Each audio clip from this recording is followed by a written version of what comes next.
शिर्डी नगर पंचायतीच्या केंद्र शासन पुरस्कृत अमृत योजनेअंतर्गत वाढीव पाणीपुरवठा योजनेच्या कामाचा भूमिपूजन सोहळा राज्याचे मुख्यमंत्री देवेंद्र फडणवीस यांच्या प्रमुख उपस्थितीत पार पडला।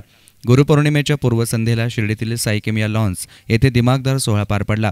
या कार्यक्रमाच्या अध्यक्षस्थानी विधानसभेतील विरोधी पक्षनेते नामदार राधाकृष्ण विखे पाटील होते, तर प्रमुख पाहुणे म्हणून पालकमंत्री नामदार राम शिंदे, जलसंपदा मंत्री गिरीश महाजन, पाणीपुरवठा मंत्री बबनराव लोणीकर, खासदार सदाशिव लोखंडे, जिल्हा परिषदेच्या अध्यक्षा शालिनीताई विखे पाटील, युवा नेते डॉक्टर सुजय विखे पाटील, संस्थांचे अध्यक्ष सुरेश हावरे, विभागीय आयुक्त महेश झगडे, जिल्हाधिकारी अभय महाजन, संस्थांच्या कार्यकारी अधिकारी रुबल अग्रवाल आदींसह अनेक मान्यवर उपस्थित होते। प्रथम दीपप्रज्वलन आणि नंतर कोनशिलेचं अनावरण मुख्यमंत्र्यांच्या हस्ते करण्यात आलं। पाहुण्यांचं स्वागत उपनगराध्यक्ष जगन्नाथ गोंदकर यांनी केलं। यानंतर सत्कार सोहळा संपन्न झाला। नगराध्यक्ष योगिता शेळके यांनी प्रास्ताविक करत शिर्डीला अमृत योजनेमध्ये सहभाग दिल्याबद्दल मुख्यमंत्र्यांचे आभार मानले। तसेच समाधी शताब्दीच्या पार्श्वभूमीवर विविध कामांसाठी निधीची राज्य सरकारकडे मागणी केली। यानंतर संस्थान अध्यक्ष सुरेश हावरेंसह पालकमंत्री राम शिंदे, जलसंपदा मंत्री गिरीश महाजन यांचीही भाषणं झाली। तर आपल्या अध्यक्षीय भाषणात बोलताना विरोधी पक्षनेते नामदार राधाकृष्ण विखे पाटलांनी साईंचा समाधी शताब्दी सोहळा साजरा करण्यासाठी आपणाला संधी मिळत आहे, ही भाग्याची गोष्ट असल्याचं सांगितलं। तसेच समाधी सोहळ्याच्या उद्घाटनाला देशाच्या पंतप्रधानांना आमंत्रित करण्याची मागणी मुख्यमंत्र्यांकडे केली। तसेच निळवंडे प्रश्नावर भाष्य करताना आघाडी शासनानं राजकीय हेतूनं निळवंडेचा प्रश्न झुलवीत ठेवल्याची कबुली विखे पाटलांनी दिली आहे।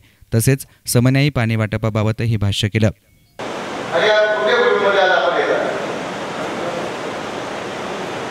समाधी शताब्दी संदर्भात नगराध्यक्ष बोलले, आपण एक बरा मुंबई आढावा घेतला।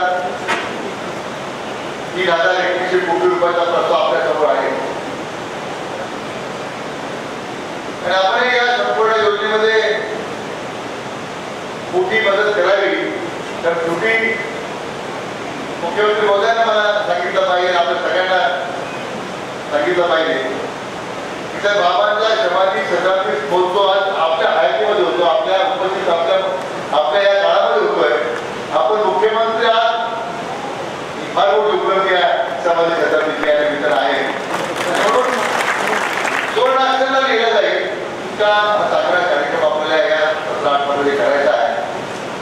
अध्यक्ष हावरे साहेब आहेत, विशेष त्याच्यासाठी पुढाकार घेत आहे, परंतु पुढच्या शताब्दीमध्ये आपण करणार मला वाटतं ही मोठी संधी आज राज्य सरकारला आहे, केंद्र सरकारला आहे। माझ्या अपेक्षा माननीय मुख्यमंत्री महोदय, आपण याचा शुभारंभ देशाच्या प्रधानमंत्र्यांना आपण करावा अशी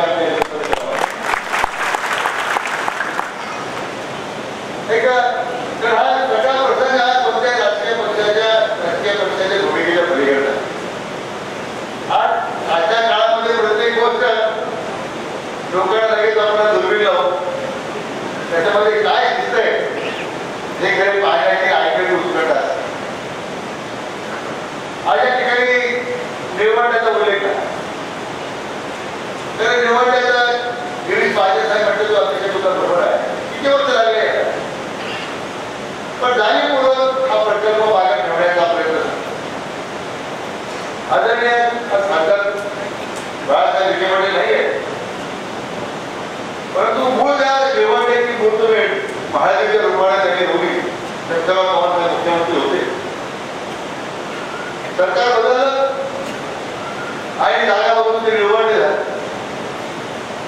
त्या निळवंडे झाल्यानंतर साहेब एकदा नाही 4 वेळा भूमिपूजन झालेले आहे आणि फक्त एकच जागेचा होता त्या निळवंड्याचं फक्त राजकारण करायचं, विखे पाटलांची बदनामी करायची आणि त्यातून विखे पाटलांची बदनामी जी झाली त्यातून साहेब आमच्या या जिल्ह्यात भागाला सगळ्या शेतकरी त्या राजकारणाच्या कुणी भरडला गेला त्याचं दुःख नेहमी आमच्या मनामध्ये राहिलेलं।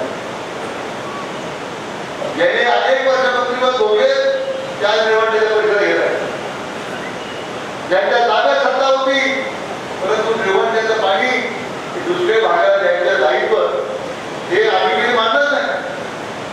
मी त्या सरकारमध्ये होतो, माझी सुद्धा त्याच्यामध्ये मी सुद्धा त्या दोषाला पात्र आहे, मी नाकारत नाही। यानंतर मुख्यमंत्री देवेंद्र फडणवीस यांनी आपल्या भाषणात बोलताना निळवंडेचा प्रश्न सोडविणारच अशी ग्वाही देत शिर्डीच्या विकासासाठी राज्य सरकार कुठलाही निधी कमी पडू देणार नसल्याचं म्हटलं. तसेच कुंभमेळ्यापाठोपाठ साईंचा समाधी सोहळा साजरा करण्याचं भाग्य मला मिळाल्याचं सांगत समाधी शताब्दीच्या पार्श्वभूमीवर शिर्डीला परिपूर्ण शहर बनवण्याचा संकल्प व्यक्त केला. शिर्डीमध्ये आलेल्या प्रत्येकाला समाधान वाटलं पाहिजे, असा चेहरामोहरा शहराचा बदलवू अशी ग्वाही देत नगरपंचायतीच्या सर्व मागण्या मान्य केल्याचं त्यांनी जाहीर केलं. आज अचूकपणे आपण या पाणीपुरवठा योजनेचं भूमिपूजन केलंय. 1.5 वर्षामध्ये ही योजना आपल्याला पूर्ण करायची आहे आणि जी काही शिर्डीची 2048 सालापर्यंत एस्टिमेटेड पॉप्युलेशन आहे, लोकसंख्या आहे, त्या लोकसंख्येला विचारात घेऊन ही योजना तयार करण्यात आली आहे.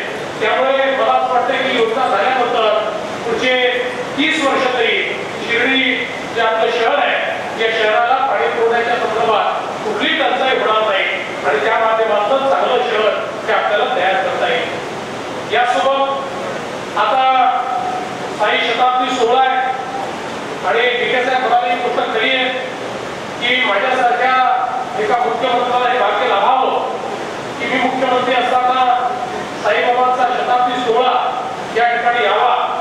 खरं म्हणजे सुरुवातीला ज्यावेळेस मी मुख्यमंत्री झालो त्यावेळेस कुंभमेळा आयोजित करण्याचं भाग्य आपल्याला लाभलं. आमच्या गिरीजींनी अतिशय सुंदर तो कुंभमेळा आयोजित केला आणि देशातल्या आणि देशभरातून आलेल्या सगळ्या जेवढे त्या ठिकाणी महंत संत साधू आले होते त्या सगळ्यांनी सांगितलं की त्यांच्या आयुष्यातला सर्वोत्तम कुंभमेळा हा त्यांना नाशिक इथे यावेळेसचा पाहायला मिळाला. आणि आता ही दुसरी एक संधी की ज्यामध्ये जगभरातल्या लोकांचं स्वागत हे आपल्याला या ठिकाणी करता येईल अशा प्रकारची संधी लाभली आहे आणि या संधीच्या निमित्ताने हे शिर्डी शहर उत्तम झालं पाहिजे. खरं म्हणजे मी हावरे साहेबांचे देखील आभार मानेन की आपल्या साई सेवा संस्थानं पुढाकार घेतला. संस्थान असेल, राज्य सरकार असेल, केंद्र सरकार असेल, एक मोठा आराखडा आम्ही तयार केला आहे. हा काही एका वर्षाचा आराखडा नाही आहे.